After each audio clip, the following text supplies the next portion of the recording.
Hello, finding reports in IReady and looking for ways to group your students. After giving the diagnostic or benchmark, we're going to go to reports. Here are our diagnostic results. Okay, so right here is where you're going to see your results, but I'm going to show you something interesting after that for your groupings.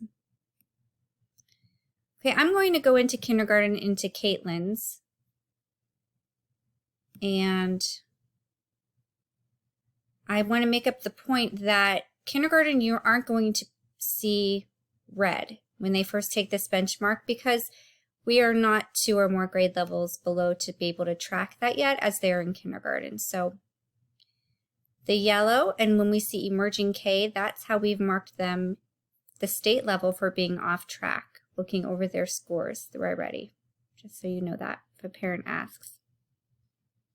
Okay, so here overall in Caitlin's class, we have a lot of green in our pie graph. That looks really good.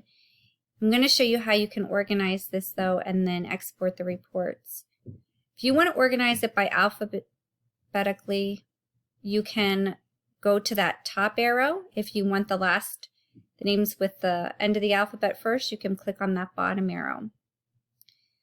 If you want to go to the scaled score, click the top arrow. The non-completed are going to be first, and then you're going to get the lowest scores first. So looking at this is what I've used to find students who are off track to make sure their scores were in order from lowest to highest. And then however I should say, you have this organized at the bottom. That's what this is going to export as in that same order. So if I export it as a PDF,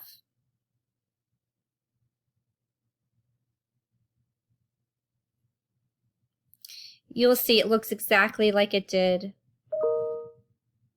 on that page. There's not a lot of moving around you can do with that.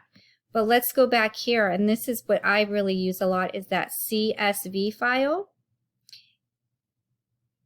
Okay, it looks a bit crazy at first, but you can delete a lot of these columns that you're not using and copy and paste it into your Google Sheets very easily.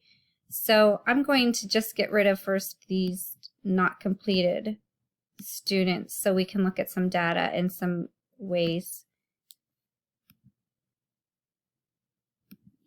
that we can possibly. Okay, so then you can start moving this around as an Excel spreadsheet.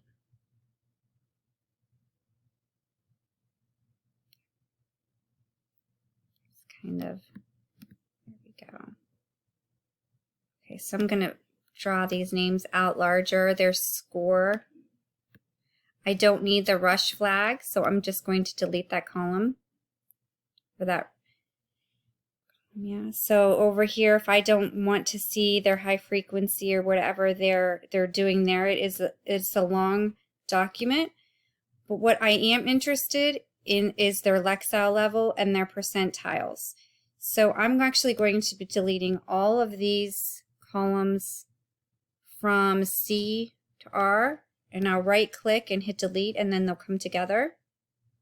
I'm going to delete this one as well. Okay, so now I have my students listed in order from the lowest scoring to the highest scoring. And I can just easily highlight all of this if I'd like. Right click, copy. I can then go ahead and open up a new Sheets in Google. And it just transfers so nicely. Control V, and there it is. Then you can make it look really nice and organized for you, even more by color, font, however you'd like. But it's such a nice quick glance, especially if you're going to work offline too with these scores to have these in a nice Google Sheet in your Drive. Okay, so now let me go back to this IReady here. I'm going to go back to reports. Now I'm going to go to instructional groupings for reading. I'm going to select kindergarten. I'm going to go back to Caitlin's room. Oh, this is all of kindergarten. I need I need just Caitlin's here, so let me go here.